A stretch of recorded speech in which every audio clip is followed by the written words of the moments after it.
Entonces comenzaremos. Voy a compartirles el programa.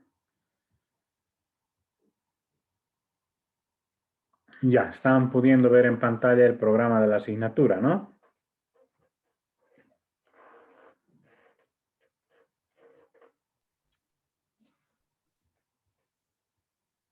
¿Se ve o no se ve el programa de asignatura, jóvenes?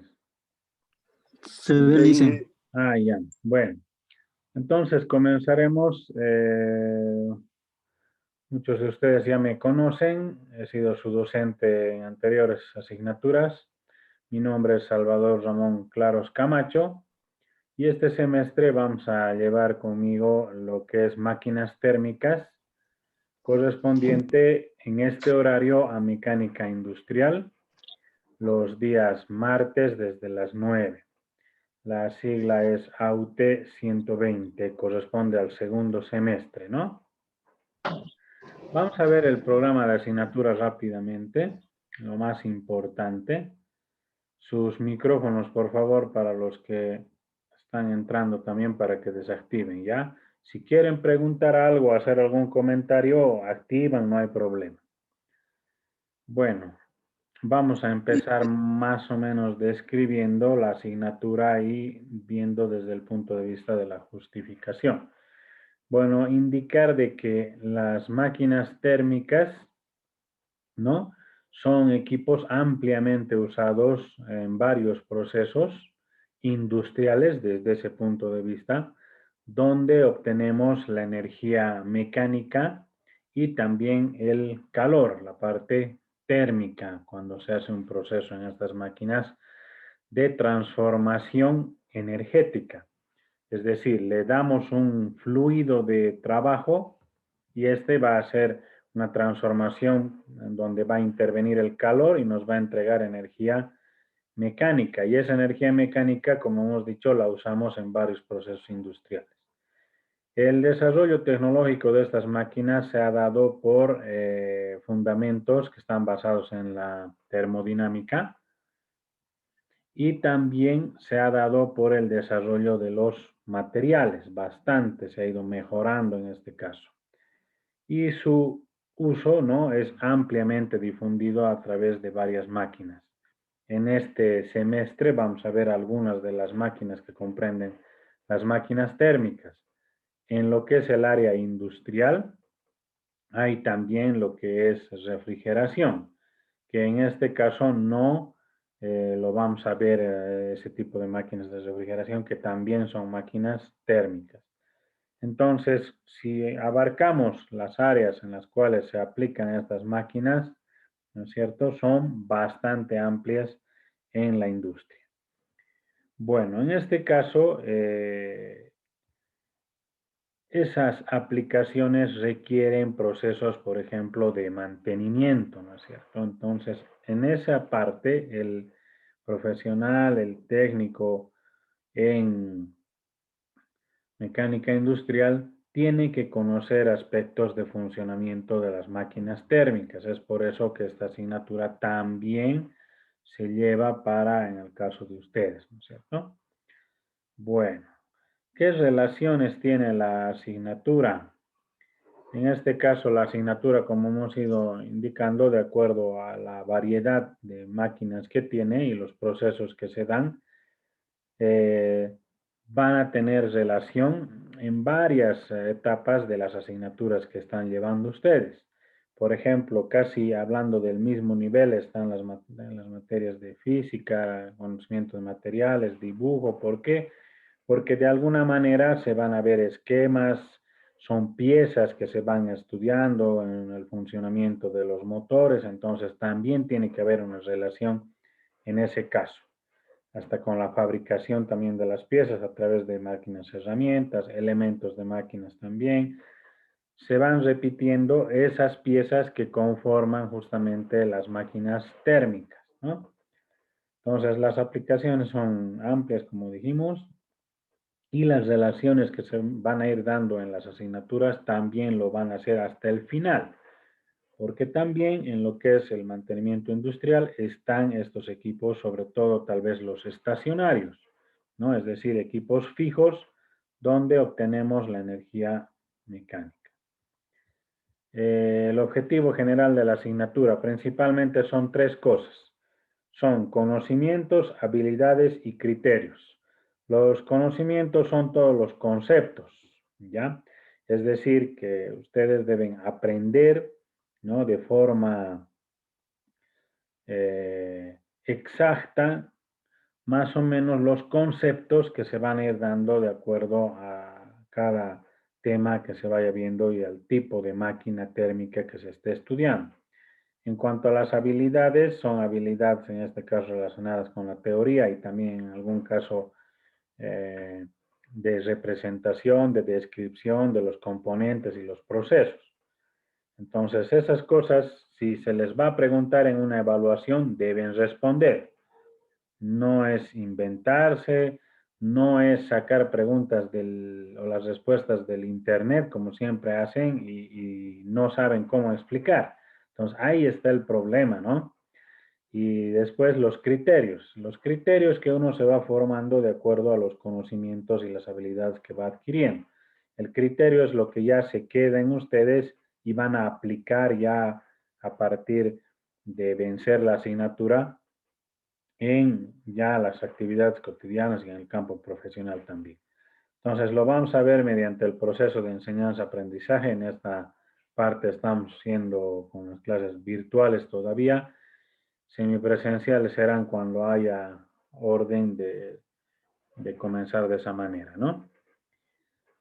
¿Cuáles son los objetivos específicos? Se van a describir los fundamentos de las máquinas térmicas con un enfoque termodinámico, pero también desde el punto de vista técnico.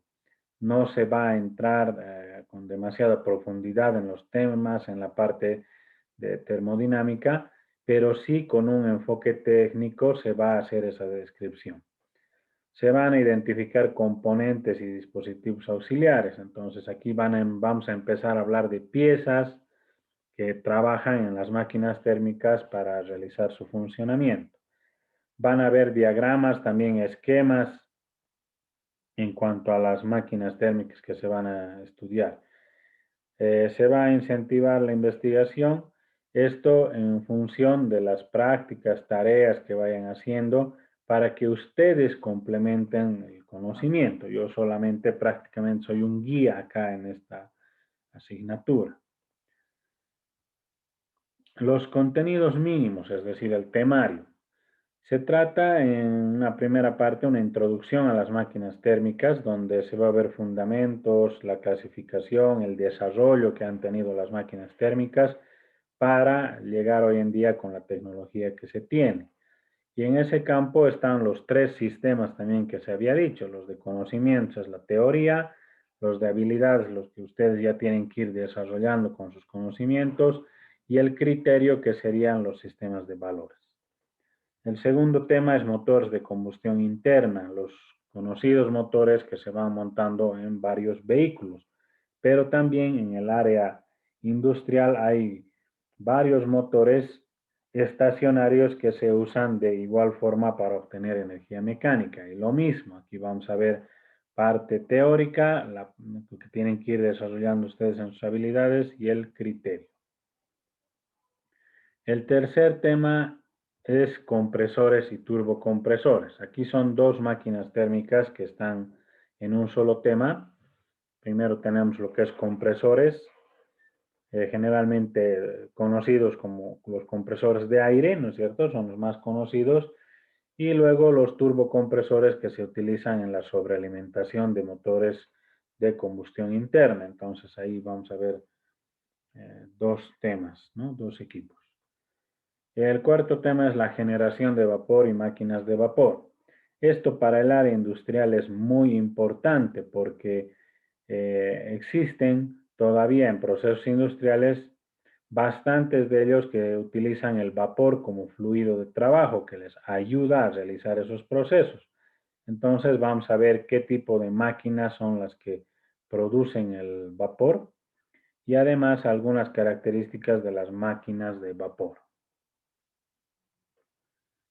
Tema 5, turbinas a vapor y gas, cogeneración y trigeneración. Las turbinas de vapor fueron las primeras en desarrollarse para obtener electricidad en plantas termoeléctricas. Entonces, a partir de ahí, ya se dieron algunos indicios de los ciclos que se iban a manejar para generar energía térmica y electricidad, ¿no? Entonces ahí aparece la cogeneración, se incorporan después las turbinas a gas, ya mucho más adaptables incluso para que sean de tipo aeroderivadas también, para impulsar aviones, helicópteros, ¿no es cierto?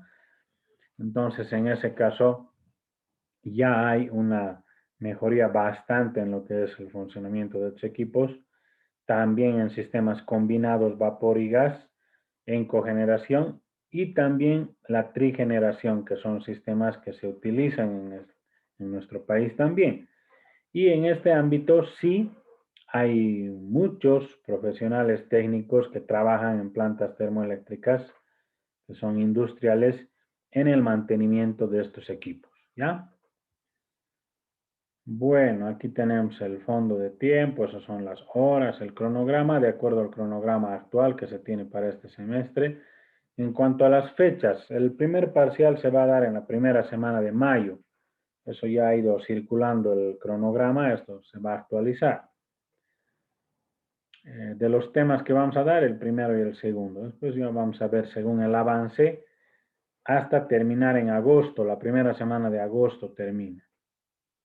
Bueno, en este caso indicar de que estamos con el sistema virtual trabajando, como se ha dicho.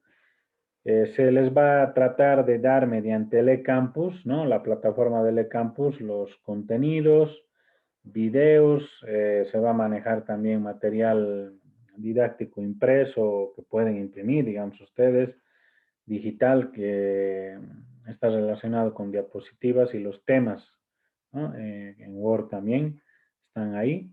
Entonces ustedes pueden descargar y pueden repasar. Las clases se van a dar mediante la plataforma de Zoom y se va a subir esas clases a Classroom, de ahí pueden descargar. Ustedes también ya les voy a pasar para los que no tienen el código. Entonces, en las clases se va a aplicar los métodos explicativo e ilustrativo, la enseñanza de trabajo independiente, se va a trabajar con la parte de los textos o diapositivas. El análisis es inductivo y deductivo, es decir, de adentro hacia afuera y de afuera hacia adentro.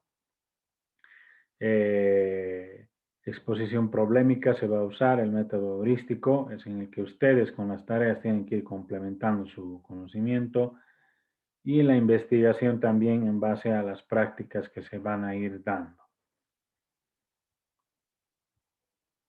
Las plataformas, bueno, que se van a manejar, qué técnicas se van a usar, exposición, lectura crítica, gráficas, problema, lluvia de ideas, preguntas y respuestas y formulación de problemas en algunos casos cuando se necesite hacer ejercicios. Bueno, como ya hemos indicado, los recursos didácticos son la parte de los medios tecnológicos y también medios impresos digitalizados, ¿no? Que se pueden imprimir, ustedes los van a tener, los van a manejar. Las TICs que hemos indicado, el Google Académico, se puede usar Google Forms, YouTube, Classroom, WhatsApp y el eCampus. Por el momento el eCampus no está operable para ustedes, recién para los docentes se ha habilitado otra vez, estaba en mantenimiento. Ni bien se pueda usar para que ustedes también puedan interactuar, yo les voy a dar el código de la asignatura y vamos a empezar ahí con las actividades, ¿ya? Bueno, en lo que es investigación, ahí tenemos 12 actividades. Cada tema prácticamente tiene una actividad, ya sea se la va a hacer por práctico, que se va a pedir que presenten, o se la va a hacer por medio de preguntas o mostrando algún video o alguna aplicación que se va a ver en forma gráfica en las clases. Entonces, de esa manera se van a hacer estas actividades. Eso como una parte. Y la otra parte son desarrollos de proyectitos de investigación. Vamos a ver cómo se va a dar este semestre. No se ha podido dar ya las anteriores veces. Se trata de la construcción de un experimento pequeño, una máquina térmica pequeña. Entonces, ¿qué proyectos más o menos se podrán hacer? Un mecanismo biela-manivela, un compresor de aire de desplazamiento positivo, un compresor axial, una maquinita a vapor, un motor Stirling, la eolipila o una turbina a vapor. Entonces, esas pequeñas máquinas que son caseras, experimentales, vamos a ver si al final del semestre se van a poder presentar, lo van a poder hacer y eso les va a ayudar en la nota de sus prácticas al final.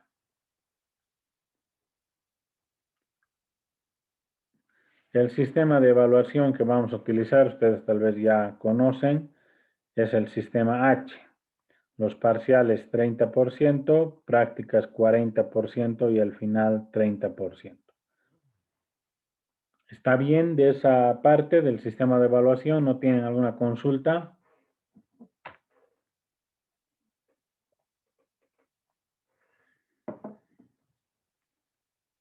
¿Ninguna? Inge, este es el grupo A y B. No hay grupo A y B joven en industrial. ¿Por qué está usted en grupo A y B? ¿Por qué está No, no, mencionando no. eso? En el grupo A estoy. Sí. No hay grupo A y B, por si acaso. Yo no sé por qué siguen preguntando si hay grupo A y B. No hay grupo A y B. Aquí solamente es un solo grupo. ¿En automotriz no está Bueno, usted, joven? no, no, en industrial, Inge. Ah, ya, porque en automotriz sí hay. Ah, no, no, Inge. Es que a veces entran a los grupos sin fijarse en el título, parece, ¿no? Por entrar nomás y no saben dónde están. Es el problema. Bueno, Sí. en lo que es bibliografía, se utilizan varios libros de los cuales se ha extractado y se ha puesto en nuestro texto, ya en los temas que se van a ir difundiendo a través de las diapositivas también, donde está resumido. Entonces, ahí está la lista. Este programa lo voy a poner en el campus, van a poder ustedes descargarlo, ver. Entonces, en este caso, aquí está la lista de los libros que se han ido usando y de ahí se ha extractado. Estos libros, la mayoría de ellos están en la biblioteca, pueden verlos ahí, creo que ya es No hay. posible asistir. No hay. ¿Sí? ¿Cómo se A ver, sus micrófonos, por favor, a ver quién está pues Ah, activado. ¿cuál? Díaz Talavera. Ya. Bueno, entonces aquí hay el material también en PDF, está indicando cuáles son los materiales que se va a usar. Hay también varios videos que vamos a ir viendo, están puestos también en LeCampus, ¿no? Bueno, eso es todo del programa de asignatura. No sé si tienen alguna consulta. ¿Qué dicen, jóvenes? Quisiera escucharles ahora.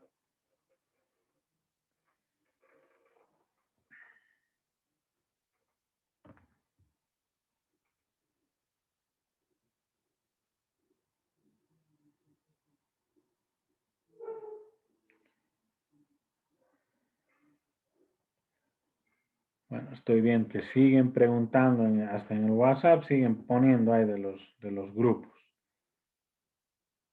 En otros días han puesto, ¿no? Ya, un solo grupo es. Bueno, para la lista de la clase, por favor, en el chat escriban su nombre completo, ¿ya? Entonces, de esa manera vamos a tomar en cuenta. Vamos a empezar con el primer tema ahora.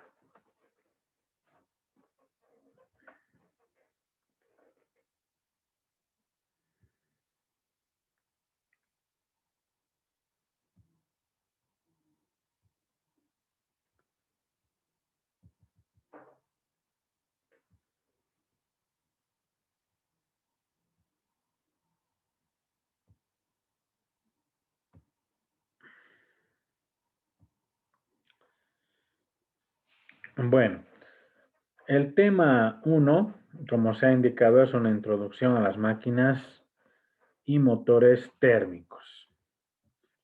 Bueno, Sabemos de que una máquina nos sirve para realizar un trabajo determinado, pero hay diferentes tipos de máquinas. Entonces, en ese caso, la forma de cómo hacen ese trabajo depende de cómo transforman diferentes tipos de energías. Entonces, una máquina en una primera instancia va a estar compuesta de varios elementos, ¿no?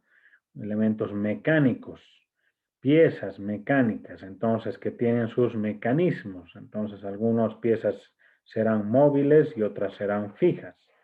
¿Qué van a hacer? Entonces, transformar una energía en otra para realizar un trabajo determinado. Entonces, eso en general podríamos indicar que es una máquina, ¿ya? Ahora, un motor, ¿qué es?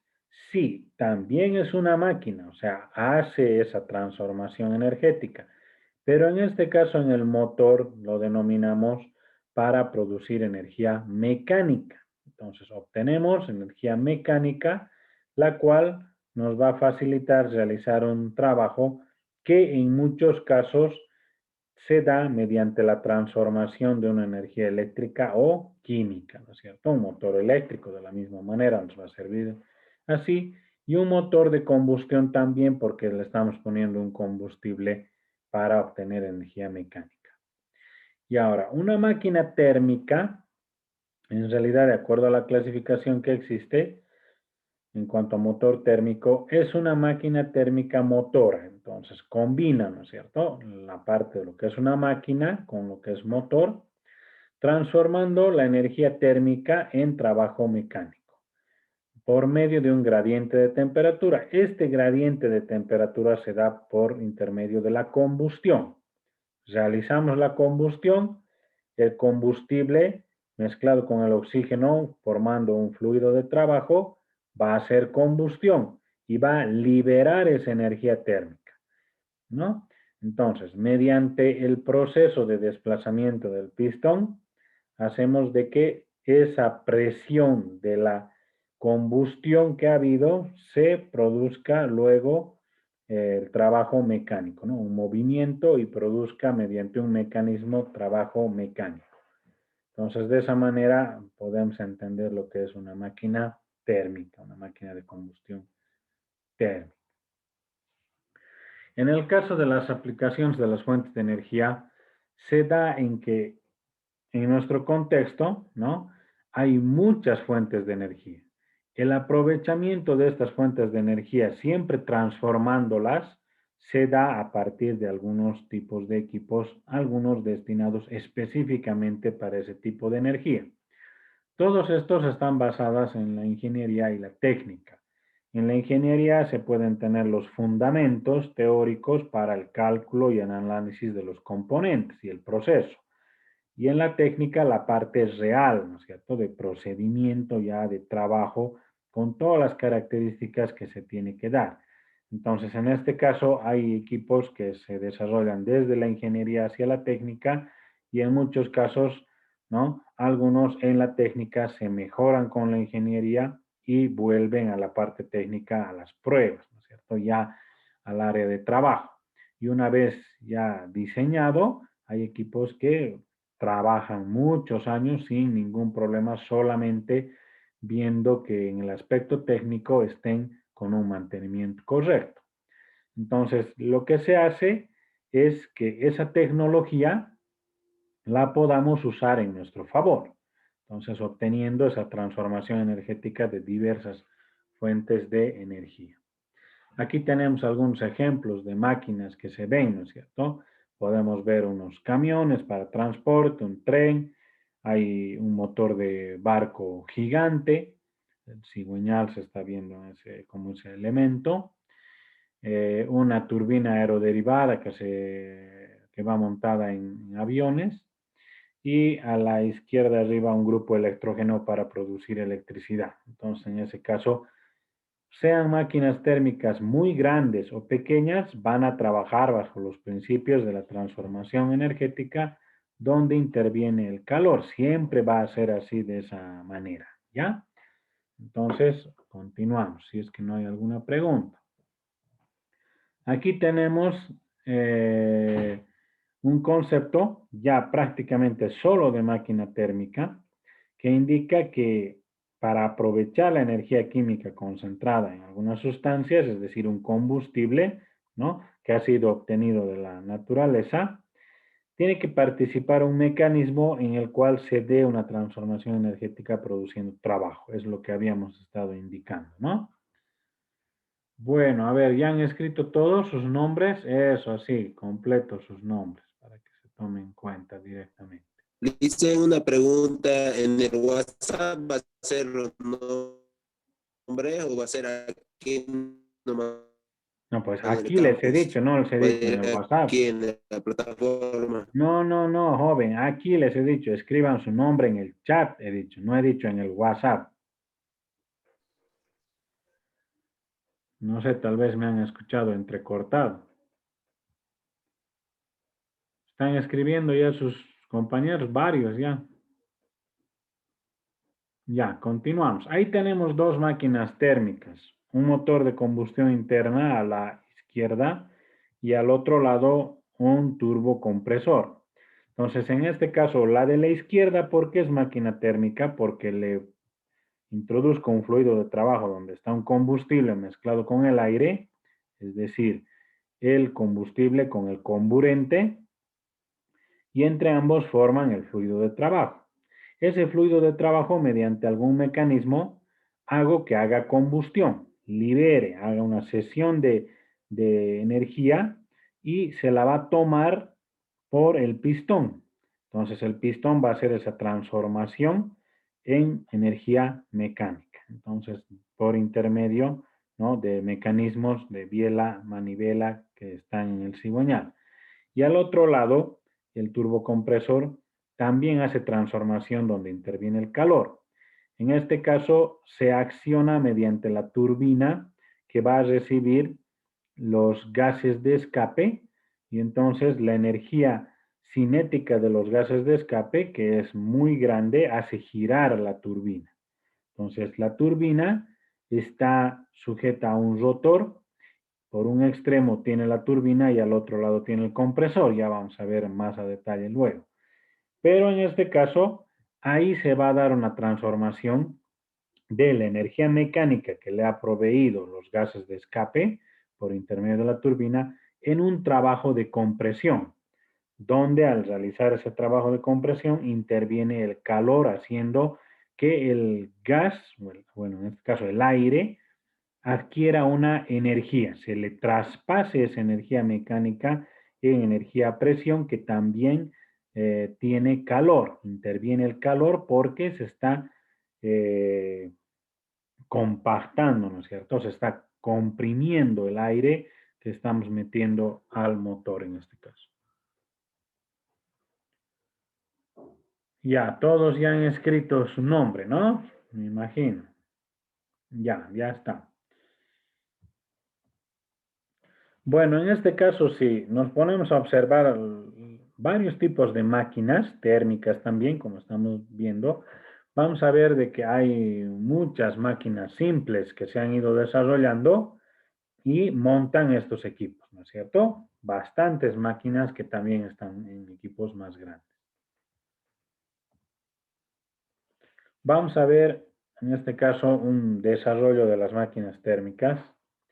Indicar de que cuando el hombre tuvo la posibilidad ya de producir acero, es decir, fabricar pequeñas herramientas, en este caso empezó a fabricar otras piezas que le permitieron construir ya otras máquinas.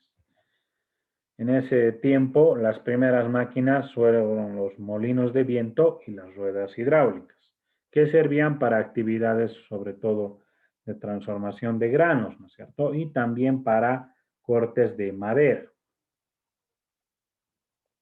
A partir de ahí se empezaron a desarrollar ya algunos componentes de las máquinas que hasta ahora se los utiliza.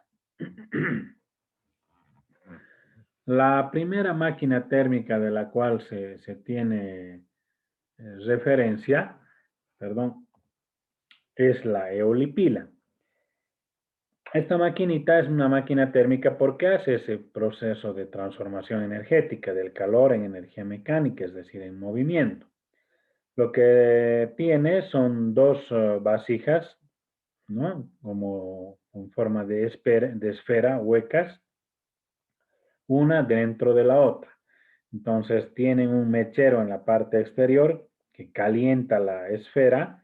El líquido que se le inserta toma temperatura hasta la ebullición y por efecto de la expansión del vapor que tiene el líquido, ¿no? Que está haciendo su transformación a estado gaseoso, va a buscar una salida y estas salidas están dispuestas en una forma tangencial en la esfera de afuera.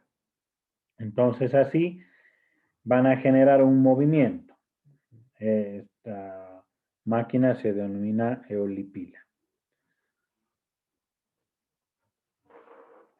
Sucede que todas esas investigaciones han servido para trabajar el vapor como fluido de trabajo que fue usado ampliamente durante mucho tiempo. Entonces, en este caso se desarrollaron máquinas para producir energía eléctrica, en este caso utilizando el vapor. A ver, ¿ya han terminado de escribir sus nombres? Sí, ya está. Continuaremos. Bueno, la parte de los fundamentos teóricos, como hemos ido explicando, que son importantes para el desarrollo de las máquinas, ha sido tratada por algunos científicos de la época, ¿no es cierto?, estudiosos, intelectuales. Entonces, en este caso, Galileo Galilei, Torricelli, Morland, Gauss para los gases. Entonces, a finales del siglo, durante el siglo XVII fueron hechas esas formulaciones. Aparece también este físico holandés en 1685 y él tiene más o menos una idea de construir una máquina de combustión interna utilizando pólvora como combustible. Es decir, ya una máquina que haga la transformación del fluido de trabajo en energía mecánica en un mismo lugar. En una misma máquina se dé la preparación del fluido de trabajo, la combustión, la cesión de energía y la transformación de esa energía térmica en trabajo mecánico. Bueno, entonces había ya el concepto de pistón, cilindro y válvula de seguridad.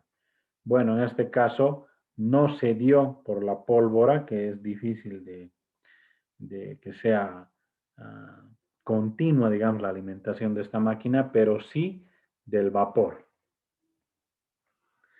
Aparece Savery a finales del siglo XVII y construye una máquina a vapor que se patenta en 1698, que era una bomba para succionar el agua de las minas de carbón.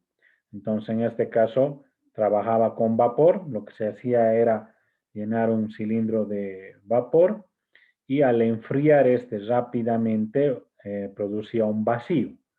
Entonces, en este caso, se dan cuenta que la presión atmosférica es una limitación para producir esa cantidad de vacío que se usaba para sacar el agua de las minas. Entonces, aquí este concepto de presión atmosférica se maneja hasta hoy en día en las máquinas tomando en cuenta para su funcionamiento. Ahora, a ver, quiero escucharles. A ver quiénes están. Edmundo Colque, ¿está?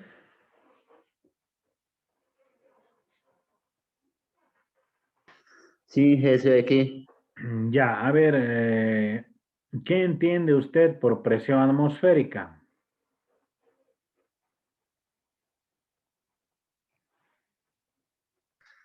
Esa presión que está en el aire que difícilmente, digamos, tiene una gravedad, algo así. Es una presión que está en el aire, dice, ¿no? Algo así es lo que he escuchado que ha dicho. ¿Y a qué más? A ver, señor Coro Méndez, ¿qué dice?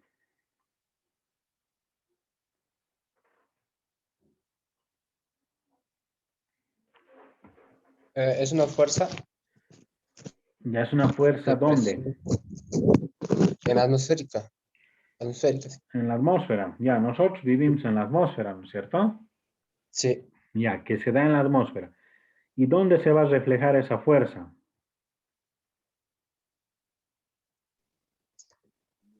Ah,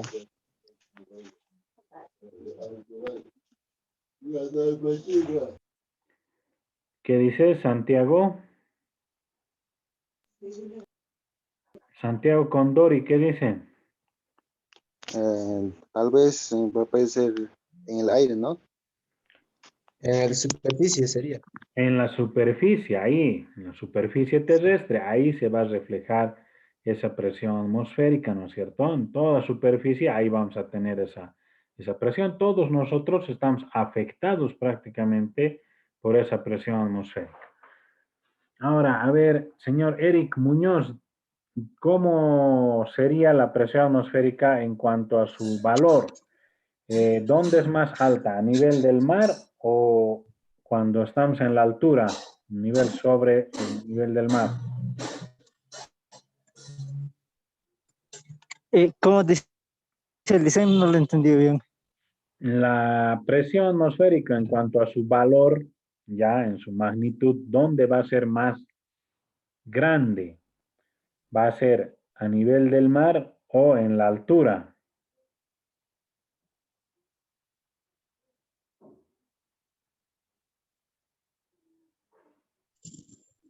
¿Nivel del mar?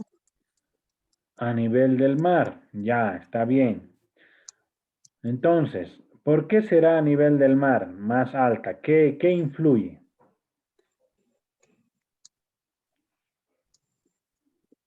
Eh, Supongo que o sea, el peso, ¿no?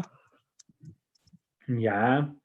¿Y cómo más o menos indicaría eso del peso usted?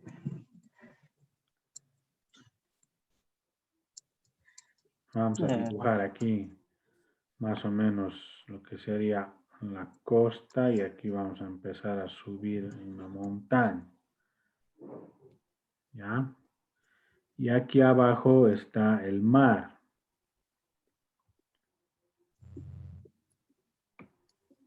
Aquí está el mar. Si nosotros pudiéramos ver la presión atmosférica, ¿cómo veríamos? Veríamos como si fueran unas fuerzas, digamos, que están bajando desde arriba en la atmósfera. Y bueno, cuando vamos aquí ya en la altura, esa fuerza va a ir disminuyendo.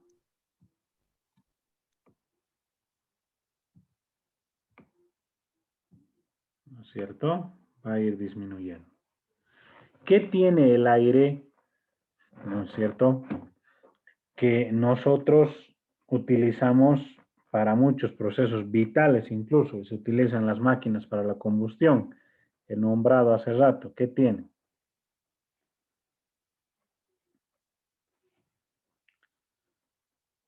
¿Qué componente tiene el aire que es importante, es vital para nosotros? El oxígeno, tal vez. Eso, ¿no? En una primera parte lo hemos puesto aquí, presión atmosférica, ¿no? Ya. El oxígeno, entonces el oxígeno está aquí. Si nosotros pudiéramos ver las partículas, cómo estaría el aire con el oxígeno, y un 21% nada más de una partícula de aire tiene oxígeno, eso es lo que utilizamos. Entonces vamos a dibujar con otro color, vamos a poner otra figurita de un color más oscuro, digamos así ya. Entonces, si veríamos el oxígeno a nivel del mar, lo veríamos más o menos así, bien pegadito. Vamos a poner más pegado.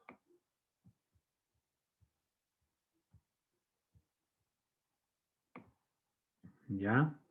Prácticamente unido porque toda la densidad, ¿no es cierto?, en el aire que estaba arriba está empujando hacia abajo. A nivel del mar va a estar así, pero cuando vamos subiendo, ¿qué va a pasar? Ya va a ir perdiendo densidad. Entonces aquí arriba va a ser menos también.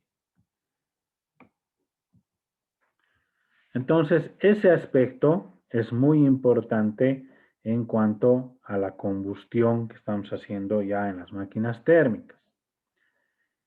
Entonces, ¿qué más va a intervenir aquí? ¿Qué dicen? ¿Qué otros factores podrán intervenir en ese caso?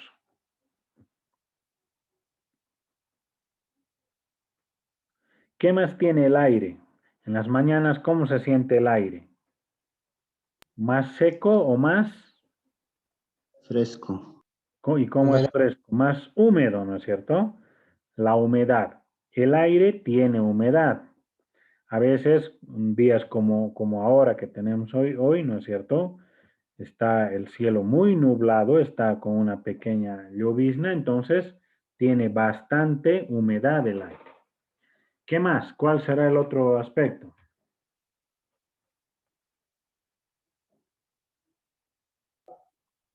La temperatura sería, ¿eh? También va a ser la temperatura. Cuando el cielo está totalmente despejado, la temperatura es alta, va a disminuir también esa presión atmosférica, ¿ya? Y cuando tenemos un día como hoy, va a aumentar la presión atmosférica porque está nublado, el aire está más concentrado con la humedad, está más cargado, ¿no es cierto? Más pesado. ¿Y qué aspecto también influye en cuanto a la presión atmosférica con esas condiciones? La transformación, por ejemplo, de la fase de líquido a vapor en el agua, ¿no es cierto? La ebullición. ¿A qué temperatura hierve el agua?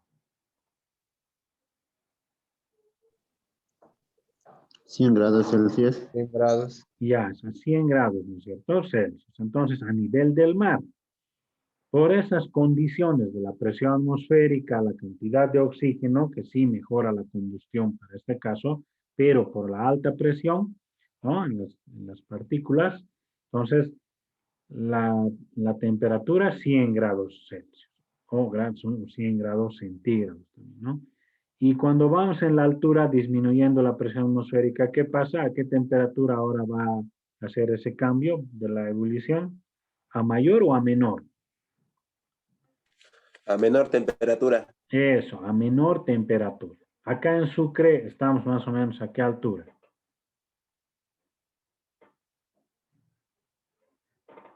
¿A qué altura estamos en Sucre? A 25 grados Celsius. No, la altura, joven, sobre el nivel del mar, a unos 2.850, digamos, ¿no? Metros sobre el nivel del mar. Ahí más o menos estamos. ¿A qué temperatura más o menos va a hervir el agua? ¿Qué dicen? Va a ser dependiendo, obviamente, de las condiciones atmosféricas en el momento, como ahora también, ¿no es cierto? Que está nublado, sube la presión. Pero vamos a estar manejando más o menos unos 92, digamos, grados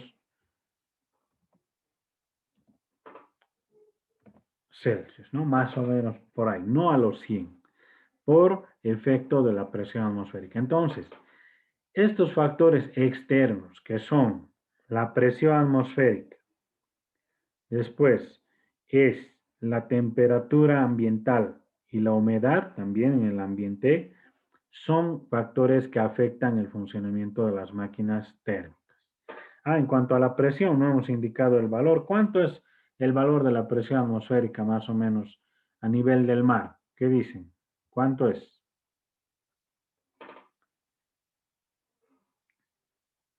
Hay unidades de presión, ¿no es cierto? A ver, en alguna unidad de presión, a ver, busquen.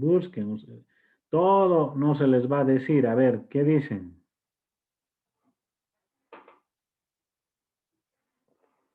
¿Quién quiere participar?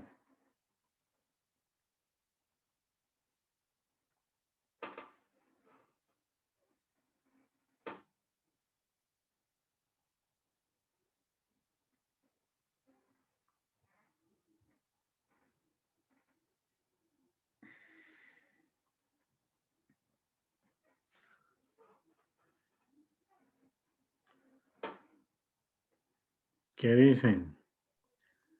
A ver, Tal vez 20 Celsius. no, joven, la presión atmosférica estoy diciendo. La presión atmosférica. Ah, A ver, Javier Roque Cruz, ¿qué dice? ¿Cuánto es la presión atmosférica? El valor de presión atmosférica.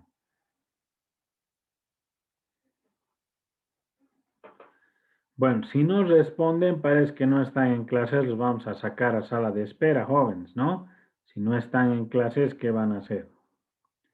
Javier Roque Cruz. Sí, técnico, ¿me podría repetir la pregunta?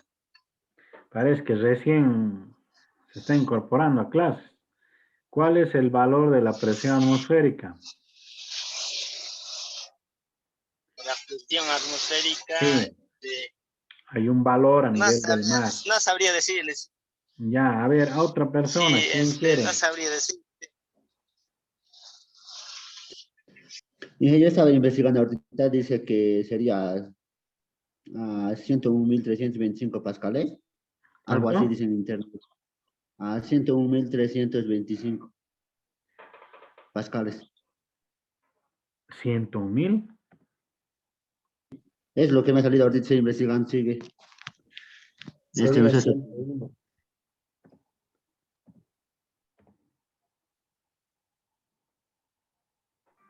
no sé por qué aquí en internet es 101.000, pero no, tal vez es Ya, tiempo como otro. una atmósfera es el valor de la presión atmosférica regular, ¿no es cierto? Medida. Ya, una atmósfera. Ahora, en unidades, esa una atmósfera, ¿a qué equivale?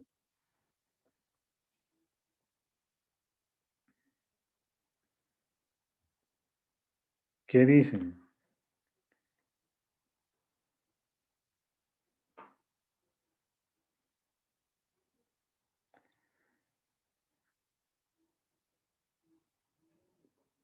A ver, los bares, por ejemplo, hay como unidad de presión. ¿A cuántos bares equivale una atmósfera? Todo no se les va a poner jóvenes. A ver, investiguen.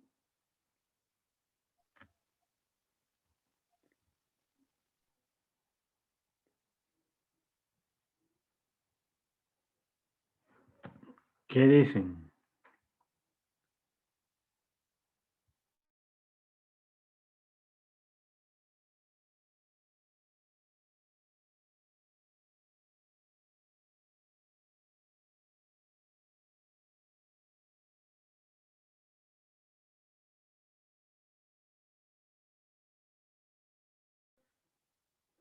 Ya pues jóvenes, después se les pregunta por eso en el examen estas influencias, un valor así, no saben qué decir, ¿no ve?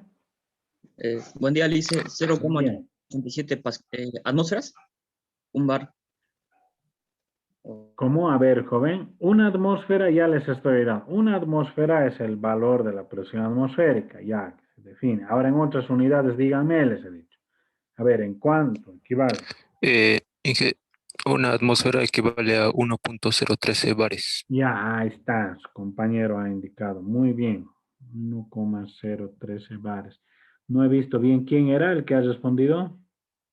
Yo, Inge. Ah, Fabián Mamani, ya, todo se toma en cuenta, jóvenes, ya, otra unidad, en P6, a ver, ¿qué dicen? Ahora en P6,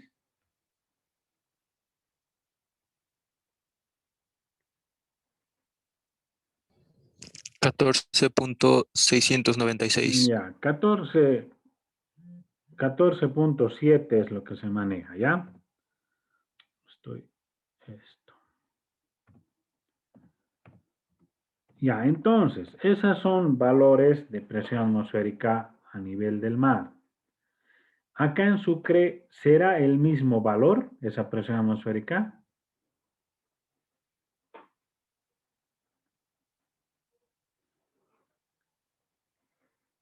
¿Qué dicen? Acá en Sucre, ¿el mismo valor será esa presión atmosférica?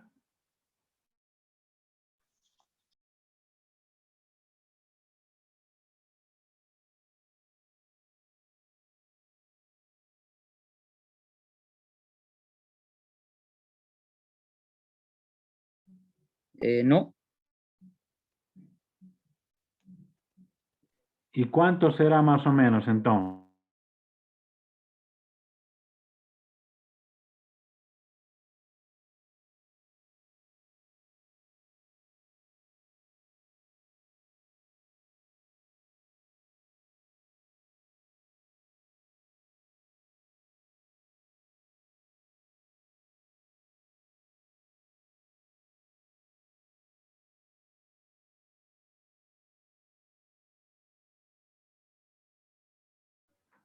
Aquí vamos a anotar, a ver.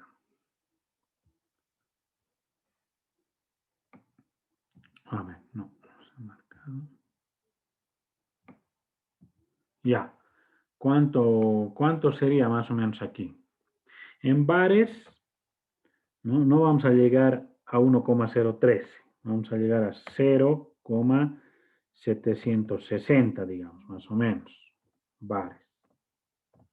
Entonces, por ahí va a ser el valor que va a tener igual más o menos en P6. ¿Ya? Eso. ¿Están de acuerdo?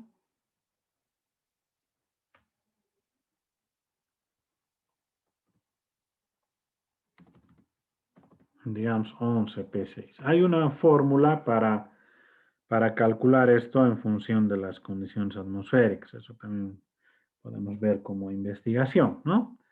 Ya. ¿Se ha entendido entonces esto de la presión atmosférica, la humedad, la temperatura, cómo va a afectar a los motores de combustión en su proceso de funcionamiento?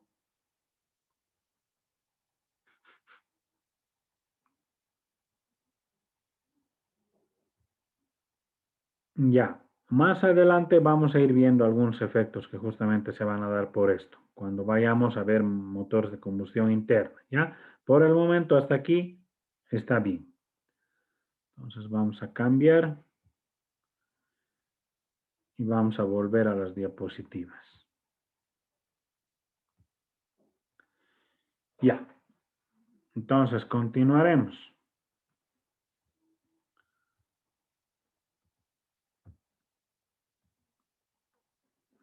Sucede que ya avanzando un poco en 1705, Newcomen mejora la máquina de Thomas Savery y le añade un balancín, o sea, le añade una pieza de un mecanismo para que pueda la máquina trabajar en cuanto a la presión que se ejerce sobre el cilindro con el vapor en ambos lados. Entonces, este ya realizaba una carrera ascendente y descendente impulsado por el vapor. Entonces, se le incorpora ese mecanismo.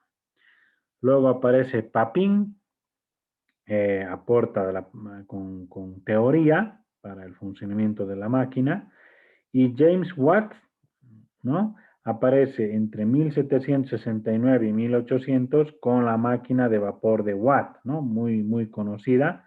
Entonces, esa máquina ya tenía varios elementos y mecanismos que hoy en día manejan muchas de las máquinas, ¿no? Están compuestos por ellos. Por ejemplo, tenemos ahí ya el cilindro, el pistón, tenemos el mecanismo de balancín, el volante de inercia, mediante el mecanismo de biela-manivela, un cigüeñal, válvula de seguridad, ¿no es cierto? Entonces ya esa máquina fue una máquina para comenzar con lo que fue la primera revolución industrial que la dio la máquina a vapor. Se montó luego esta máquina a vapor en el tren, ¿no es cierto? Se dio paso al tren a vapor, entonces sobre rieles. Hay algunas personas también que en ese momento estaban haciendo investigaciones con el aire caliente, no con el vapor. Sucede que al calentar el aire, de igual manera, en un proceso térmico, de ceder ese calor y después tener un gradiente de temperatura, se desarrolla el motor de aire caliente que se denomina Stirling por su inventor, ¿no? Entonces también empezó a aparecer el motor Stirling en 1816, que funcionaba con aire caliente. Como les dije, empezó ahí la revolución industrial, se fabricaban ya las primeras herramientas, se dio paso a transformaciones de algunas materias primas ya en industrias, ya se empezó a manejar conceptos de máquinas, ¿no? Abarcando mucho más espacios. En este caso, para lo que es el automóvil, todavía no existía la máquina para ello. Aquí sí, entre 1856 y 1862, este francés Beau de Rochas hace investigaciones y publica un libro de principios de la termodinámica. Entonces acá en este libro estaba descrito el proceso teórico térmico para que funcione un motor que tenga un cilindro encerrado, ¿no es cierto? Encerrando un pistón. Entonces que ahí se daría, perdón, el ciclo de trabajo en las fases de 4 tiempos o 4 carreras como conocemos ahora. O sea, él desarrolló esa teoría de 4 tiempos o 4 carreras para esa máquina, pero no la construyó.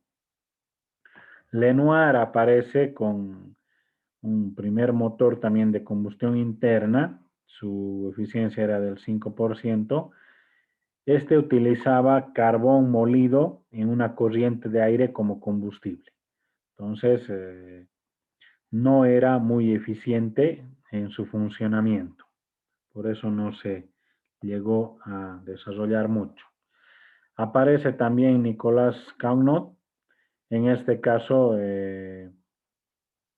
utilizaba un caldero de vapor, ¿no? Para que pueda funcionar así más o menos un automóvil en un coche que antes era tirado a caballos, ¿no? Entonces se le pone ahí y entonces este equipo era tampoco muy eficiente, era pesado, ¿no? Entonces no era conveniente.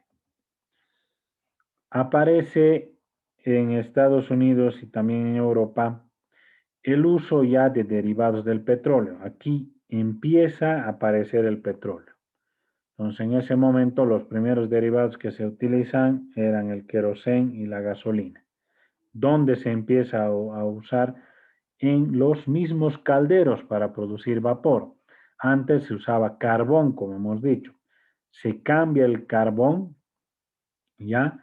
Por fuel oil. Entonces, en ese caso, es el primer derivado del petróleo que se da uso, así como también con el queroseno. Aparece Nicolás Otto en 1867 y él construye, ¿no es cierto?, la primera máquina de combustión interna tomando en cuenta los fundamentos de Rochas que había escrito según la termodinámica. Entonces, él sí, hasta 1876, haciendo experimentaciones, construye el primer motor, ¿no?, que se denomina de combustión interna, de 4 carreras o 4 tiempos, como se denomina. Entonces, ahí prácticamente se desarrolla ya el primer motor que se va a montar después en los vehículos. ¿Con qué funcionaba este motor? No era con gasolina, sino con alcohol. El alcohol provenía del maíz. Entonces, en ese caso, fue un motor con un biocombustible el que primero se desarrolló en esta fase de motores de combustión interna con 4 carreras o 4 tiempos como conocemos.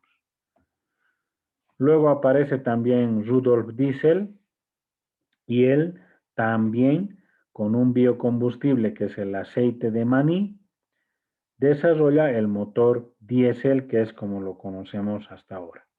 Y vamos a ver que hay una diferencia fundamental entre el anterior que es el de Otto y este que es el de diésel y se da por el encendido, además del combustible. Este prácticamente como combustible trabaja con un aceite. En cambio el de Otto, en cuanto a la gasolina, ¿no?, y el alcohol, estaríamos hablando de un combustible que en una primera etapa la gasolina se lo usó como un solvente. Entonces, la forma de cómo hacer la combustión también varía, ¿ya? Uno es de encendido provocado por bujía, en el caso del Otto, y este del diésel es el encendido por compresión, por la alta compresión que se da en su sistema de trabajo por efecto del pistón. Entonces, hay una diferencia grande entre estos dos tipos de motores. Aparece después también Wankel, y en vez de proponer el desplazamiento lineal en el cilindro en un motor, él propone un desplazamiento rotativo. Entonces, de igual manera, se toman en cuenta las 4 carreras o 4 tiempos que se van a dar, en este caso, en el motor Wankel. Bueno, aquí hay que tomar en cuenta de que los combustibles también han tenido un impacto alto en el desarrollo de las máquinas térmicas y en los motores particularmente.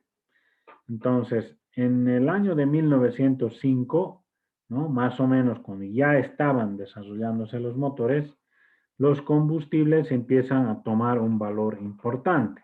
Entonces, las características que tenían estos combustibles frente también al desarrollo de los motores. Aquí habían tres cosas que se tomaban en cuenta para ese tiempo en cuanto a los problemas de la gasolina.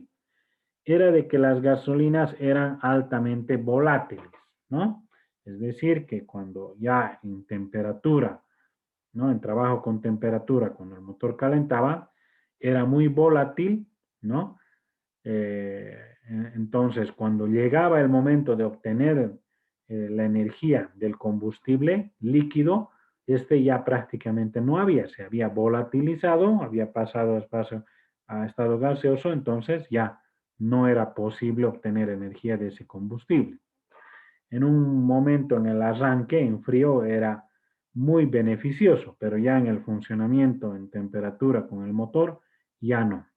El otro era el aspecto de la relación de compresión, que eran muy bajas, y entonces en ese caso no se podía obtener alta potencia de los motores.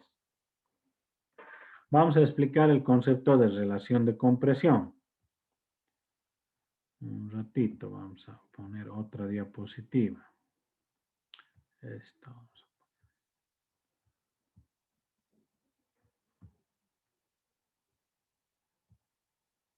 ¿Se está viendo la diapositiva donde usted se dibujó? Sí, se ve. Ya, aquí vamos a explicar qué es la relación de compresión. Ese dibujo está representando el cilindro con el pistón, es decir, este encerrado aquí con verde, cilindro, prácticamente estamos viendo en plano, ¿no? Dibujado en plano, y aquí abajo está el pistón. Entonces, el pistón no tiene a dónde más que ir que solamente un movimiento lineal, ¿no es cierto? Solo el movimiento va a ser lineal. Y el movimiento en su dimensión está determinado por el eje del cigüeñal, ¿no es cierto? El cigüeñal es rotativo, entonces entre dos puntos, máximo y mínimo en el giro del cigüeñal, va a poder desarrollar la carrera que se denomina el pistón. Y la carrera determinada en los puntos, entonces va a ser desde punto muerto superior hasta punto muerto inferior. Entonces, S es la denominación para la carrera. Proviene del inglés que es stroke. Entonces, de ahí denomina S.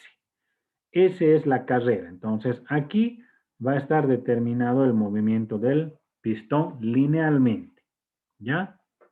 Luego, viene un espacio en la parte de arriba que está determinado por la culata, en el cual vamos a hacer la combustión y se denomina justamente volumen de la cámara de combustión. Este otro volumen que va a formar desde el punto muerto superior al inferior se denomina volumen desplazado, es decir, por el movimiento que ha habido. Entonces, la relación de compresión está expresada con R minúscula, en algunos casos también hay R mayúscula, y la letra epsilon, griega epsilon. La tengo aquí porque no se puede poner aquí símbolos, está con E minúscula. Vamos a usar nosotros R minúscula, ¿ya? Entonces, la relación de compresión es igual, dice, al volumen desplazado, es decir, todo este volumen desplazado desde el punto muerto superior al punto muerto inferior va a quedar un espacio, ¿no es cierto?, en el cilindro, entonces va a ser el volumen desplazado, más el volumen de la cámara de combustión. ¿Por qué? Porque cuando en el funcionamiento del motor a través de las válvulas manejamos el fluido de trabajo, ¿no es cierto?, la válvula de admisión se abre, entonces entra el aire o la mezcla, ¿ya? Mezcla para los motores Otto, de aire con combustible, y para el diésel solamente aire. Entonces, ingresa Al ingresar este espacio va a ser el primero con el que se va a encontrar, ¿no es cierto? Está abierto. Entonces va a ser el espacio del volumen desplazado más el espacio de la cámara de combustión. Entonces por eso se suma. Dividido entre el volumen de la cámara de combustión. ¿Por qué? Porque cuando ya has recorrido en la carrera de admisión, en la primera carrera de admisión, el pistón hacia abajo del punto muerto superior al inferior, ¿no? Le toca la segunda fase que es la compresión. Entonces, la compresión vuelve, en la compresión va a volver a subir el pistón. Entonces, todo el volumen que se había llenado acá con el aire o con el fluido de trabajo, mezcla aire-combustible, va a ser comprimido. Ahora, ¿cuántas veces va a ser comprimido? Depende justamente de la relación de compresión, que es la relación entre los volúmenes. Entonces, si por ejemplo, el volumen lo podemos calcular, ¿no es cierto? El volumen de un cilindro es igual a pi cuartos por el diámetro al cuadrado por la carrera. Y tenemos esos datos en un motor. Tenemos la carrera, tenemos el diámetro. Entonces aquí los valores se pueden poner, también el del volumen de la cámara de combustión. Entonces, ¿cuántas veces va a comprimir esto en el volumen de la cámara de combustión? Va a ser el valor que va a tomar de relación de compresión. Por decir, en gasolina tenemos valores de 8 a 1, así se denomina una relación, 8 veces a una vez se está comprimiendo. Y se puede comprimir hasta 14 veces a una vez. ¿Qué quiere decir? Este 8 que está aquí, quiere decir que había 8 volúmenes que se han convertido en un volumen aquí. Por eso es 8 a 1. Y el de 14 a 1 será 14 veces el volumen de aquí, se ha convertido en una vez aquí. Entonces, los valores de la presión de compresión también van a variar. El que tiene mayor relación de compresión tendrá mayor valor también de presión de compresión. Es lo que a veces, ¿no es cierto? Algunos mecánicos cuando quieren verificar el estado de un motor, miden cuánto es el valor, ¿no?, de la compresión. Lo que están midiendo es cuántas veces se está comprimiendo, justamente esto en la relación de los volúmenes. Y si no llega a un valor determinado, ya de acuerdo al fabricante y las condiciones atmosféricas también, ¿no es cierto? Como hemos dicho que influye, se puede determinar si un motor está bien o no, ¿no es cierto? Si no hay fugas. ¿Dónde se van a dar las fugas? Se van a dar por las válvulas, en las guías de las válvulas, se van a dar por los anillos o segmentos aquí en el pistón, ¿no? Fugas hacia abajo, hacia el cárter, o por aquí en las válvulas cuando esto está trabajando, comprimiendo ese volumen.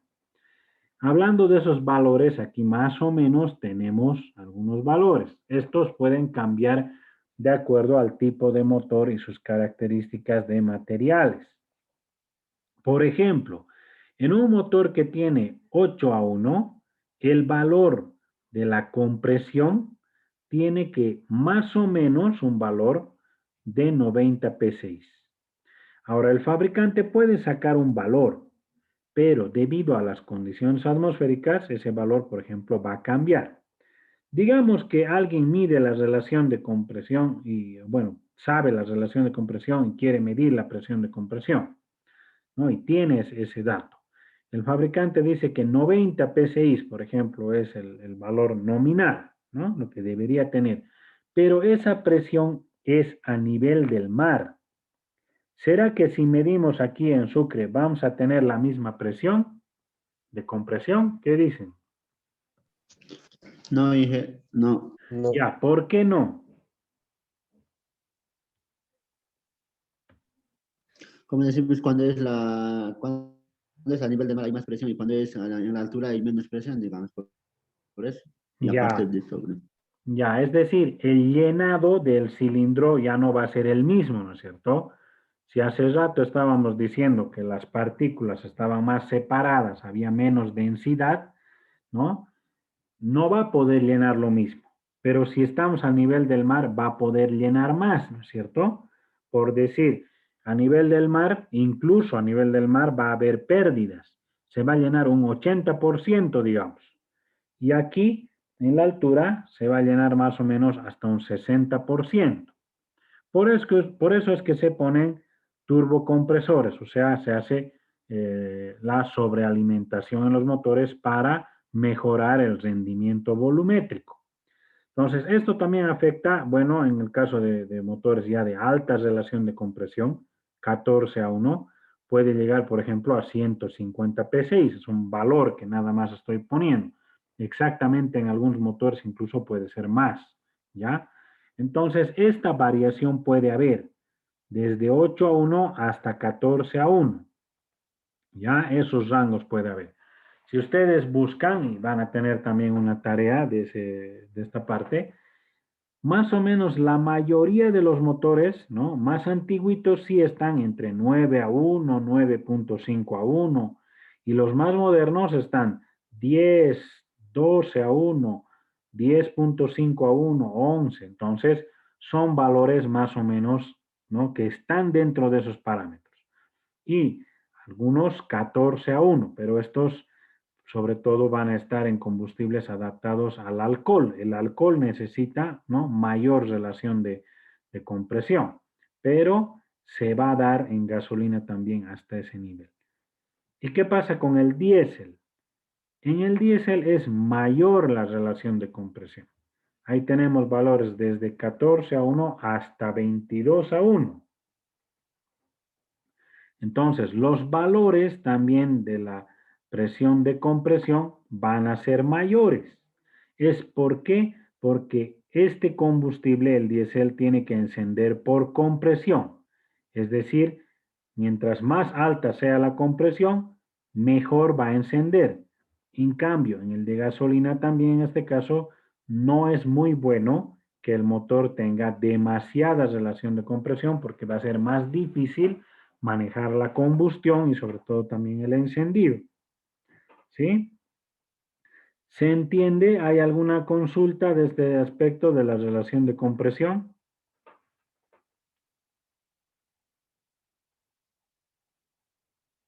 ¿Qué dicen?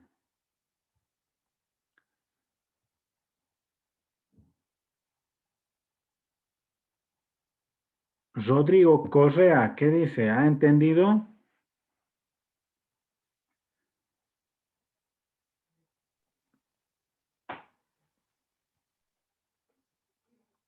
Rodrigo Correa, ¿está en clases?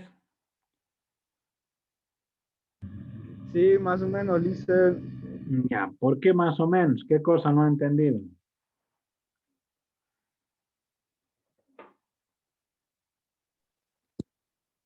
el 90 PSI, eso más o menos. Eso medio que no entendí, dicen. Ya, a ver, vamos a repasar. Hemos indicado que la relación de compresión es la relación entre volúmenes, que sería el desplazado por la carrera del pistón, limitada entre el punto muerto superior y el inferior, y el volumen de la cámara de combustión donde la mezcla se va a encender. Entonces, esa relación de volúmenes indica cuántas veces vamos a realizar la compresión.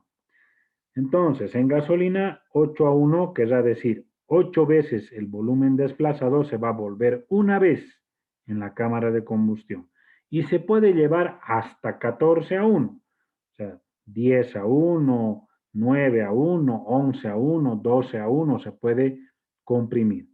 Estos valores de compresión pueden ser medidos con un manómetro. Entonces, en este caso, cuando se haga esa medición, ¿no?, nos va a entregar un valor de presión. Entonces, de acuerdo a condiciones ya de construcción y el fabricante en los datos que nos va a dar, los valores que tienen menor relación de compresión en los motores van a tener una menor presión también de compresión. Y los valores altos de relación de compresión también van a tener una presión de compresión alta. Y he puesto un ejemplo, 90 PSI, no un ejemplo nada más, pero buscando eso en tarea van a sacar ahí ya directamente ustedes también qué valores hay, vamos a complementar. Entonces, en ese caso, Uno de 8 a 1 puede tener 90 PSI y uno de 14 a 1 puede tener más o menos 150 PSI. Y les indicaba, estos valores dados por el fabricante se van a dar a nivel del mar y en condiciones óptimas, además de funcionamiento del motor, que no tengan ninguna fuga, por ejemplo. Porque las fugas se van a dar por las válvulas, se van a dar por las anillas, ¿no? Entonces, en ese caso, va a perder ese valor de la presión de compresión, ya no va a ser el mismo. Y peor si hacemos, ¿no?, esa lectura en la altura. Como en la altura la presión atmosférica ya no es como a nivel del mar, es menor, el llenado del fluido de trabajo en el cilindro ya no es el mismo. Si a nivel del mar con las pérdidas por la admisión y todo se daba un 80%, es decir, este BD no era un 100%, un 80%, en la altura estamos hablando más o menos de un 60% nada más. Es por eso que para compensar eso se utilizan sistemas de sobrealimentación. ¿Qué son los sistemas de sobrealimentación? Los turbocompresores o también turbocargadores denominados, los mecánicos. Vamos a ver cuando lleguemos a ese tema también. Pero entonces ese valor ya no va a ser pues 90. Por si acaso va a ser más o menos tal vez un 65, 70. Por ahí va a ser ese valor. No quiere decir que el vehículo está mal, sino que se ha reducido por efecto de la presión atmosférica. ¿Está bien? ¿Se ha entendido?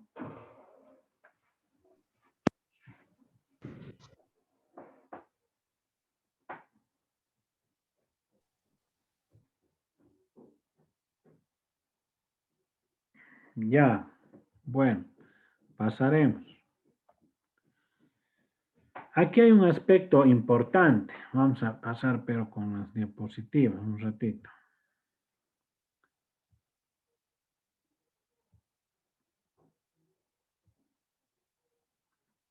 Ya, aquí en la diapositiva, el tercer aspecto dice golpeteo.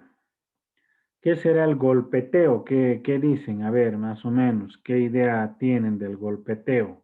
O también se denomina pistoneo.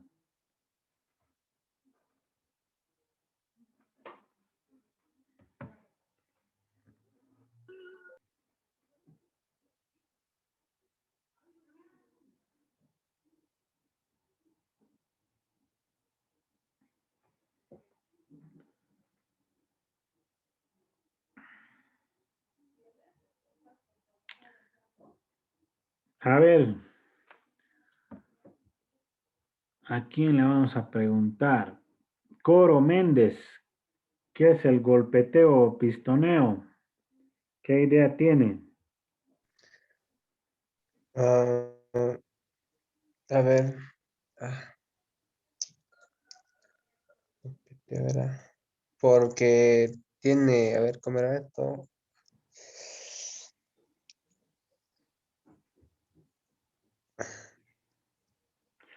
A ver, ¿quién le va a ayudar? A ver, Grover Cáceres, ¿qué dice? Ayúdale a su compañero. Dicen,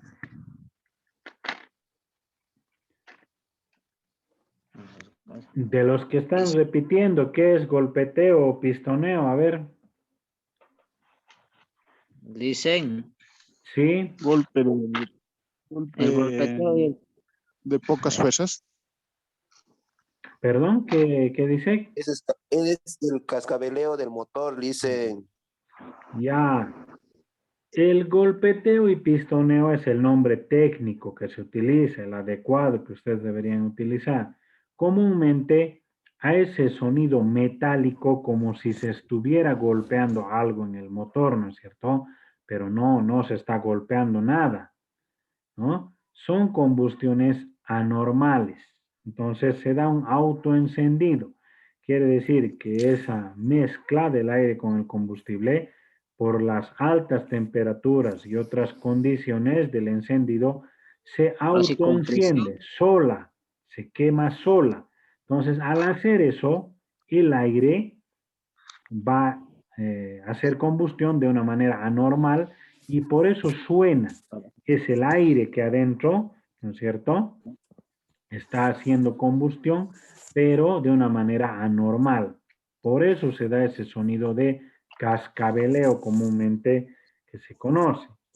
¿Está bien? ¿Se dan cuenta lo que es el cascabeleo? ¿Están relacionando con lo que es golpeteo y pistoneo?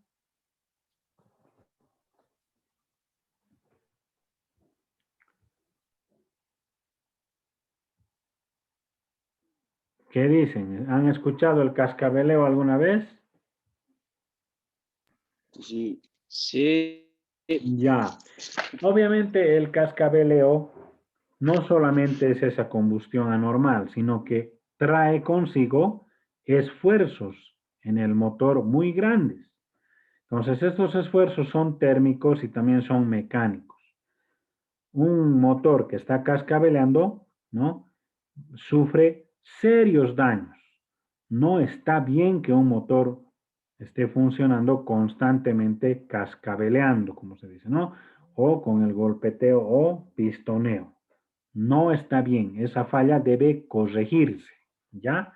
Entonces, ahora sí vamos a ir a la otra diapositiva que he hecho.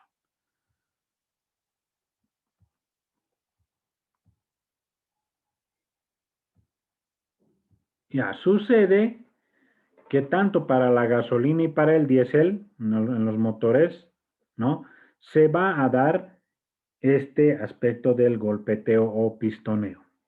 En el diésel casi no se siente por el ruido áspero que tiene el motor, pero también se da. En la gasolina sí, se siente claramente cómo se da ese sonido metálico, ¿no es cierto? Entonces, el octanaje en la gasolina es la resistencia al autoencendido. Quiere decir que mientras mayor sea el octanaje, la resistencia a que se autoencienda hasta que la bujía le dé el chispazo y recién se encienda es mayor. Entonces, eso define el funcionamiento en cuanto a la relación de compresión en los motores. Por ejemplo, combustibles de octanaje de 87 hasta 89 van a corresponder a relaciones de compresión de motores de 8 a 1 hasta 9.5 a 1. Pueden funcionar normalmente. ¿Por qué? Porque el valor de la presión de compresión no es muy alto. Entonces el octanaje no necesita esa alta resistencia al autoencendido. Porque, ¿qué pasaría si yo le pongo, ¿no es cierto?, al revés, como está en la parte de abajo, tenemos unos números, 91 a 93 de octano, ¿no es cierto?, a un motor que tiene baja relación de compresión. ¿Qué va a pasar? ¿Va a funcionar igual? No. ¿Cómo va a funcionar? No, no va a funcionar igual. A ver, ¿por qué? Porque le está dando menos compresión. A ver, vamos a volver a explicar. El octanaje es un índice de resistencia al autoencendido. Quiere decir que mientras mayor cantidad de octanaje tenga, la resistencia va a ser mayor. Es decir, que puede aguantar presiones de compresión mayores. Entonces, los motores que funcionan con combustibles de octanaje mayor son los que tienen relaciones de compresión mayores, ¿ya? Eso quiere decir. Entonces, si yo le pongo un combustible, por ejemplo, de bajo octanaje, a un motor que tiene alta relación de compresión, ¿qué va a pasar con ese motor?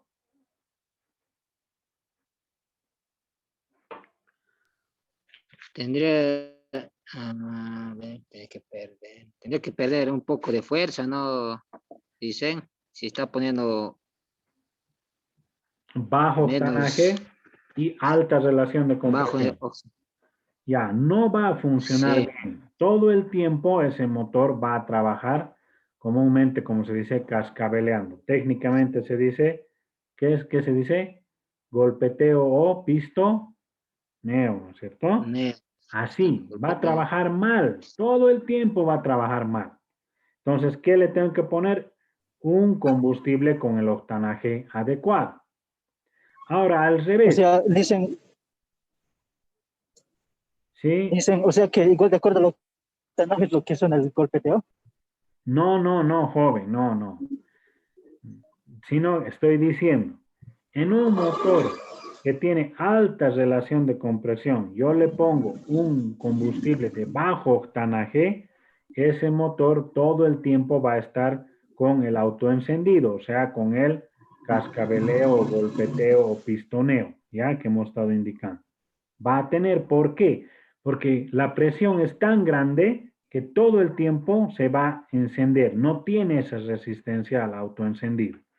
¿Sí? Por eso va a funcionar mal.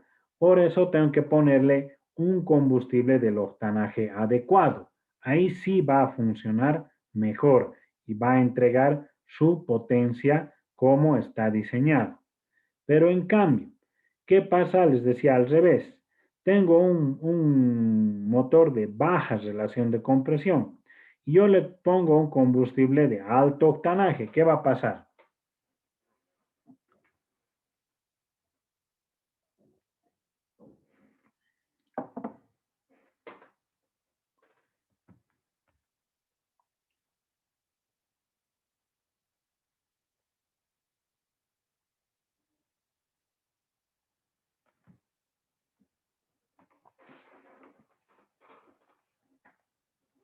¿Qué pasaría?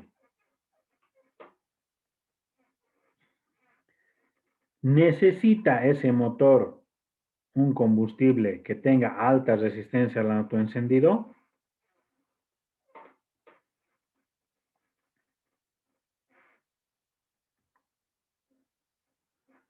¿Qué dicen jóvenes? ¿Necesita ese motor de baja relación de compresión un combustible de alta resistencia al autoencendido?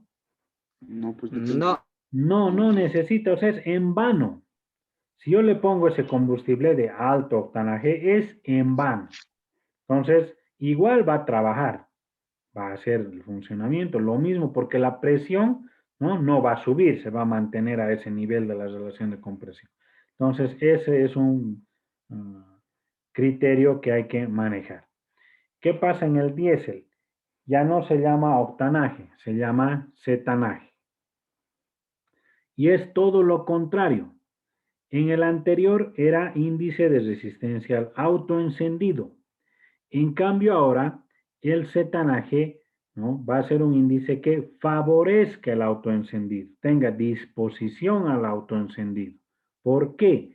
Porque las condiciones en las cuales el diésel va a encender, no se olviden, son por compresión. Tiene que estar a alta relación de compresión, como hemos indicado, con alto valor de presión, ¿no?, en el cilindro y también temperatura. Entonces, hay dos índices para el cetanaje, el de 45 y el de 50, que están relacionados con su densidad. Entonces, acá en el país se utiliza el de 50. En países donde hay temperaturas muy bajas, bajo cero en el invierno, se utiliza el de 45 para favorecer el encendido por las condiciones frías que se va a tener. En cambio, en el calor no hay problema porque el motor diésel más bien mejor si está más caliente. Entonces, es el valor de 50 y es el que va a favorecer más bien el autoencendido, ¿no?, del combustible cuando es inyectado el diésel. ¿Se entiende?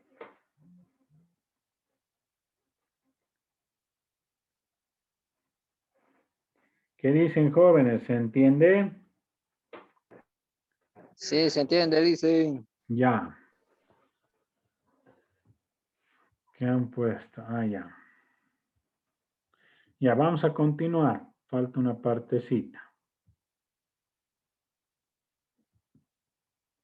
Ya, entonces esto hemos explicado aquí.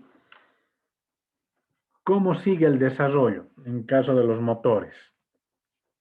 Lo que pasó es que se cambió la forma de destilar, de hacer ese proceso de obtención de la gasolina a partir del petróleo. Empezaron a aparecer los sistemas de encendidos también, ya parte eléctrica empezó a aparecer, primero eléctricos, después ya electrónicos, mejorando el encendido y también otras condiciones de funcionamiento de los motores. Aparece aquí en la Primera Guerra Mundial el desarrollo de los motores con este antidetonante. Ahí está el octano.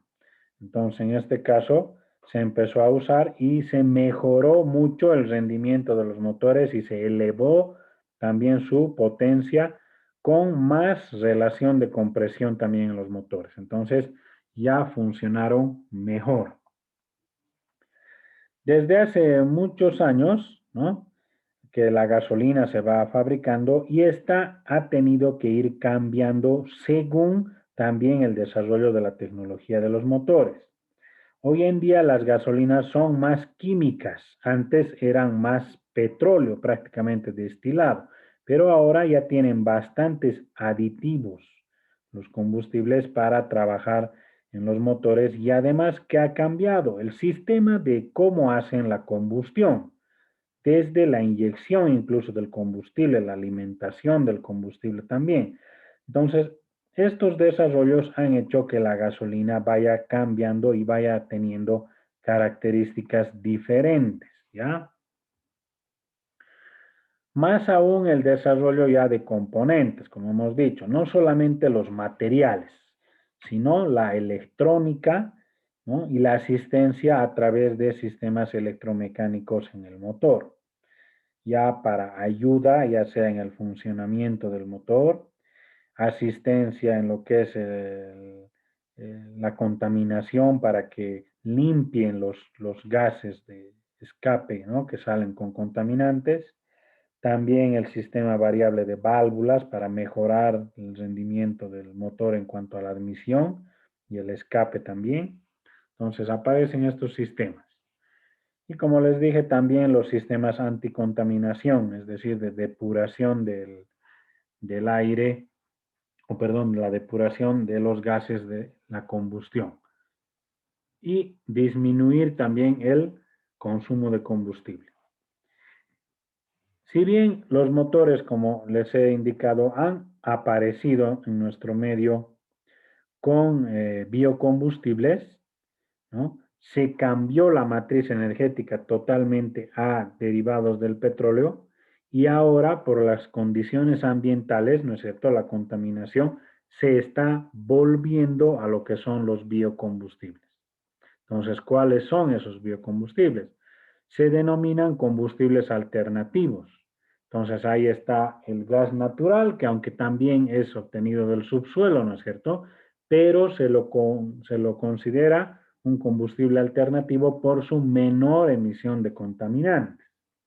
Luego está el etanol, que son alcoholes, metanol, gasolinas sintéticas y el hidrógeno. El hidrógeno es el combustible del futuro. Bueno, es considerado el combustible del futuro porque es abundante en la naturaleza y a partir de usarlo como combustible, solamente se obtiene vapor de agua, o sea que no es contaminante, ¿sí? Por eso el hidrógeno promete ser el combustible del futuro. Luego, en lo que son los automóviles, se está desarrollando tecnologías híbridas. Es decir, tienen el motor de combustión interna, pero también tienen el motor eléctrico que se está incorporando. Y algunos otros tienen completamente el motor eléctrico que funcionan con hidrógeno. Son los que a través de una pila de combustible convierten el hidrógeno, ¿no?, en electricidad y eso se almacena en baterías que van a proveer ya al motor eléctrico en el momento necesario. Hasta aquí, ¿se ha entendido? ¿Hay alguna consulta?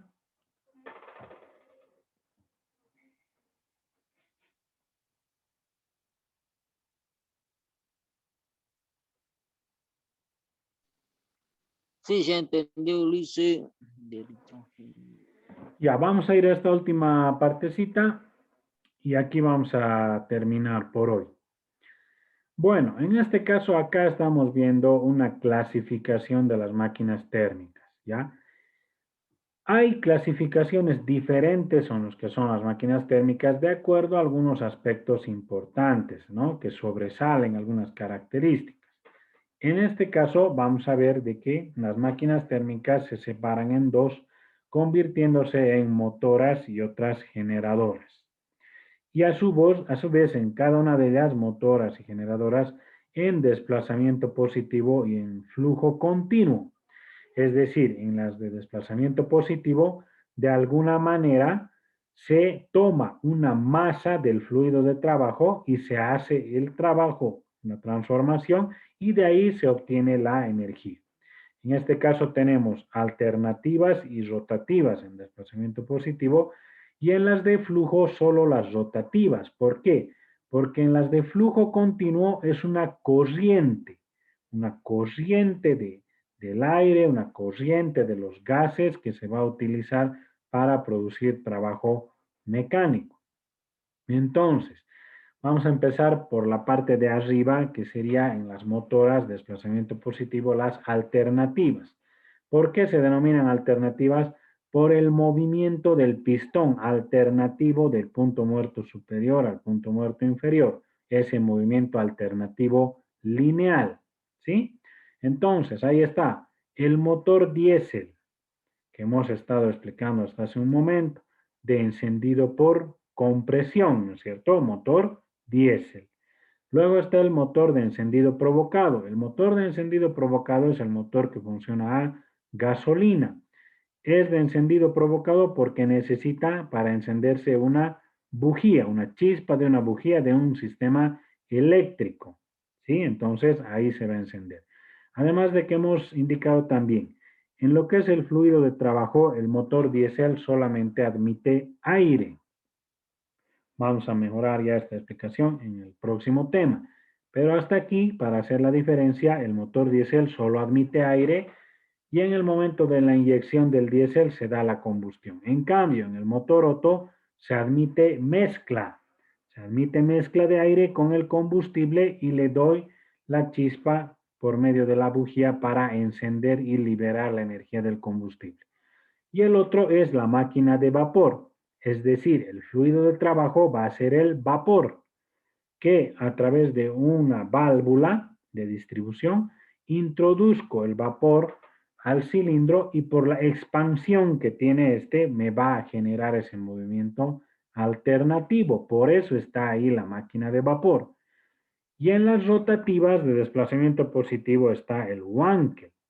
Es decir, el ciclo de trabajo que se hace por fases lo va a hacer girando. Ya no es alternativa, ¿no es cierto? Pero igual tiene que hacer ese ciclo de trabajo como el motor diésel, como el motor Otto. En las motoras de flujo continuo, en las rotativas, tenemos la turbina de vapor y la turbina de gas.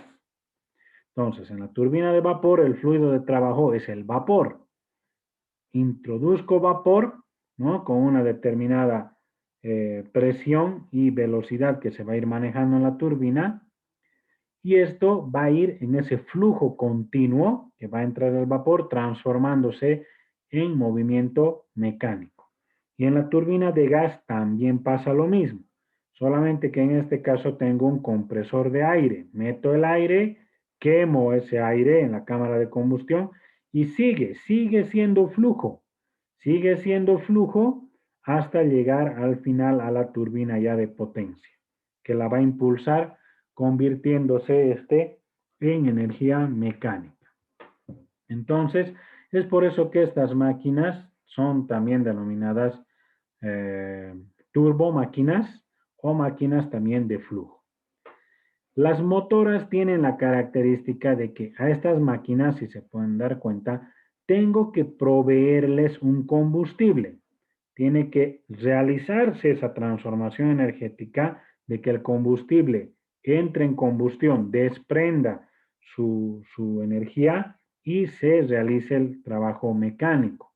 Entonces, de alguna manera, el fluido tiene que ser manejado.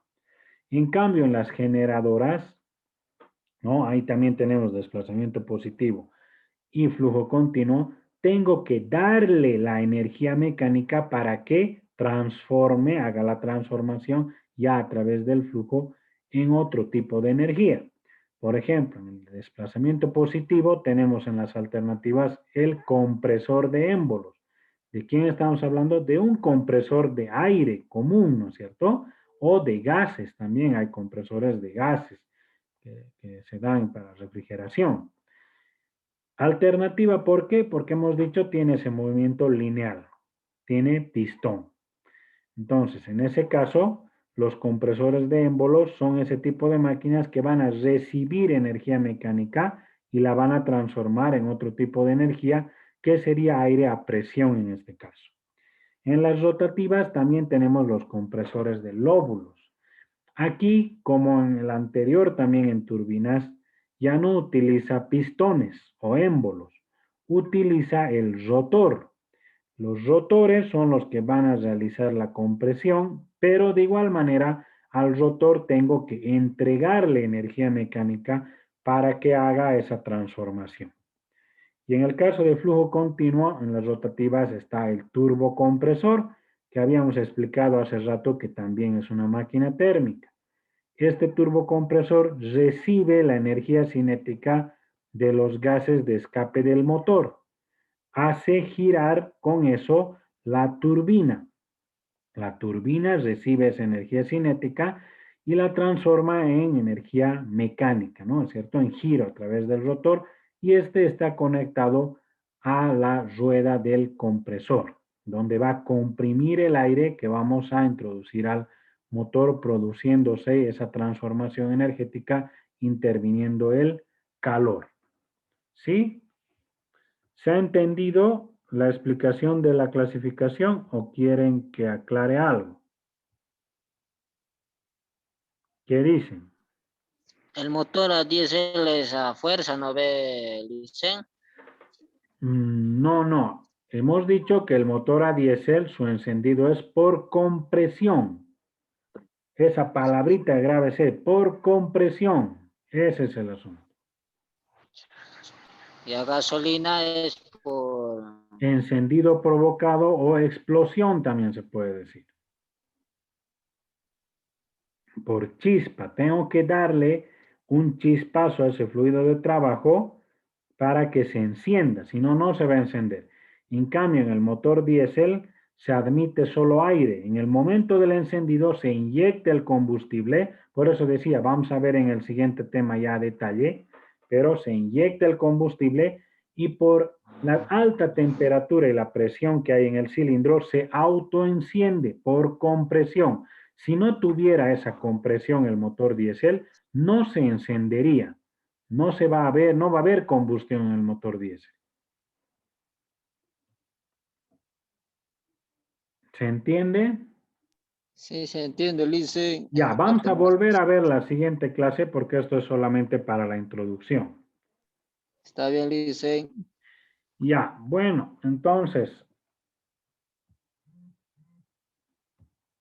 por ahora, aquí quedaremos, jóvenes. Nuestra clase inaugural. La próxima clase ya vamos a empezar con el tema 2, ¿ya? Está bien, Licen. Ya, todos han puesto su nombre en el chat, ¿no? Los que falten, pongan ahorita su nombre en el chat. Los que falten. Los que han puesto, ya no. Así vamos a llamar la lista, ¿ya? Ya, listo, jóvenes. Entonces, sería todo por ahí, por hoy. Que tengan una buena mañana y un buen día. Que les vaya bien. Dicen, Sí, ¿qué estaba queriendo preguntar a alguien? Parece. yo dicen que las clases lo vas a ver a clases, ¿no? Como se estaba indicando al principio en la explicación del programa, ahorita ya voy a subir esta clase, ¿ya? Y les voy a pasar el código de Classroom, ¿ya? Ya, está bien, dicen, muchas Sí, gracias. y lo del eCampus, esperen nomás, recién se ha habilitado para docentes y ya van a habilitar para estudiantes. Cuando haya eso, ya vamos a mandar por ahí las tareas, ¿ya? Dicen, es del E-Campus, recién van a habilitar entonces. Sí, todavía no están. Esperen nomás. Tal vez mañana, no sé cuándo habilitarán para ustedes. Por eso, cuando ya esté Es que, habilitado para es que ustedes, yo pensaba que ya se había activo. no. Por lo menos hasta lo que yo sé, no se ha activado todavía. Está bien, Lice. Ya, yo les voy a avisar. En clase 1, de Sí, clase 1 en nos va a enviar la Classroom va a clave, estar pero no. las clases grabadas, nada más. Y en el eCampus está Ya, todo el Lice. material y las tareas, Sí. ¿ya? Listo. Ya, listo, jóvenes, que les vaya bien, tengan un buen día. Igual.